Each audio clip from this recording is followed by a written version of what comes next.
سیاست کے دروازے بند، مکمل ڈیڈ لاک، بحران کا کوئی حل نہیں، کون سیاسی مصالحت کو اپنے لیے خطرہ سمجھتے ہیں، نواز شریف کو کون سا مشورہ پسند نہ آیا، ہنگامہ خیز کالم۔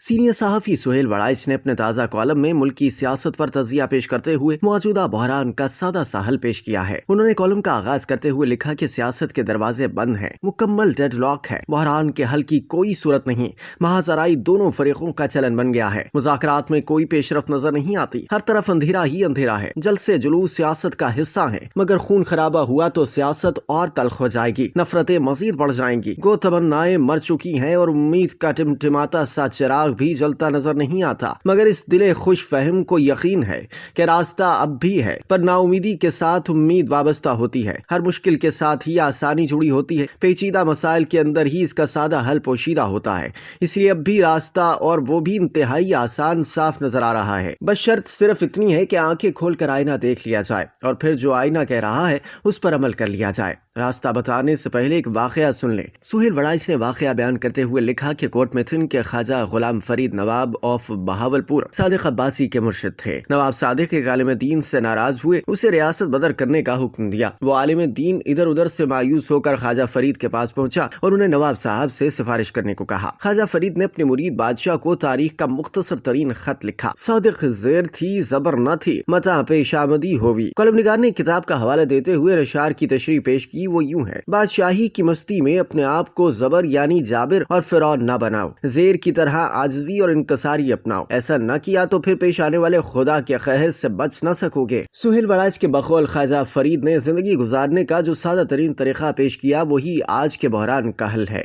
یعنی دونوں فریق زبر نہ بنے، ضد نہ کریں، زیر بنے یعنی لچک دکھائیں، جھک جائیں، اور اگر ایسا نہ کیا تو پھر نتائج بھگتنے کے لیے تیار ہو جائیں۔ اگر حکمران مقتدرہ اور عمران خان زبر بنے رہے تو بحران بڑھتا جائے گا اور بالآخر سب کو کھا جائے گا۔ زیر بن گئے، لچک دکھائی تو حل بہت سادہ ہے۔ کالم نگار نے اپنے 2 سال پرانے کالم کا حوالہ دیتے ہوئے لکھا کہ جب انہوں نے سیاست کے بحران کا واحد حل مصالحت کو سمجھتے ہوئے بار بار اس بات کا اعادہ کیا تو نونی، انصافی اور عسکری بھائیوں نے بہت ناک پھون چڑھائی۔ پوری قوم اس وقت آستینے چڑھائے ایک دوسرے کو زیر کرنے کے چکر میں تھی، اس لیے وہ کیوں کسی ناچیز کی سنتی۔ فریقین میں سے ہر کوئی مکمل اقتدار، مکمل طاقت اور مکمل اختیار کا خواہاں تھا اور اب بھی ہے، ایسے میں لچک کون دکھاتا؟ نتیجہ یہ نکلا کہ نونی حکمت ساز اس دن سے ناراض ہیں کہ مصالحت کا مطلب تو عمران کے لیے ریلیف ہے، انصافی تو خیر کسی کو بھی نہیں مانتے، اپنوں کو بھی نشانے پر رکھتے ہیں، ہم حقیر لوگ کس کھیت کی مولی ہے۔ چنانچہ انصافیوں نے الزامات کے وہ تومار باندھے کہ خدا کی پناہ، اور آج تک گالیاں اور دشنام جاری ہے۔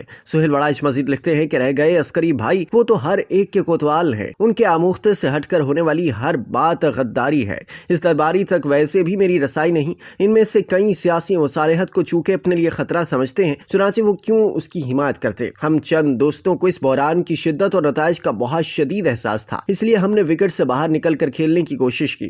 یہ حقیر خود لندن میں میاں نواز شریف صاحب کی خدمت میں حاضر ہوا اور دست بستہ عرض کی کہ آپ کا اقتدار آ رہا ہے، انتقال کا دائرہ ختم ہونا چاہیے۔ انہیں میری بات پسند نہ آئی اور پھر اس کے بعد انہوں نے میری بات سننا ہی بند کر دی۔ کالم نگار کے بقول عمران خان صاحب کے پاس میں خود بھی حاضر ہوا، مجیب الرحمان شامی صاحب کی قیادت میں وفد لے کر گئے، پھر جناب امتیاز عالم کے ہمراہ بھی ان کے خدمت عالیہ میں زمان پارک حاضر ہوئے اور بار بار ان سے درخواست کی کہ مصالحت کی طرف قدم بڑھائیں نہیں تو محض آرائی بڑھے گی، مگر وہاں سے بھی کوئی مثبت جواب نہ ملا۔ عسکری بھائیوں کو کالم کے ذریعے لکھ لکھ کر قائل کرنے کی کوشش کی کہ ملک کا مستقبل سیاسی اور معاشی استحکام سے جڑا ہے، سیاسی مصالحت ہوگی تو معاشی استحکام آئے گا اور پھر مستقل رہے گا۔ سہیل وڑائچ اپنے ناکام کوششوں کے بارے میں لکھتے ہیں کہ امرتا پریتم نے وارث شاہ کو غائبانہ طور پر مخاطب کر کے کہا تھا کہ پنجاب کی لاکھوں بیٹیاں آپ سے کہہ رہی ہیں کہ وارث شاہ اٹھو اور پنجاب میں بہنے والے خون کو روکو۔ یہ حقیر بھی کوشش کرتا رہا، نہ امرتا پریتم وارث شاہ کو جگا سکی اور نہ یہ ناچیز 3 طاقتوں کو سمجھا سکا، اس لیے آج ہم پھر نازک موڑ پر کھڑے ہیں۔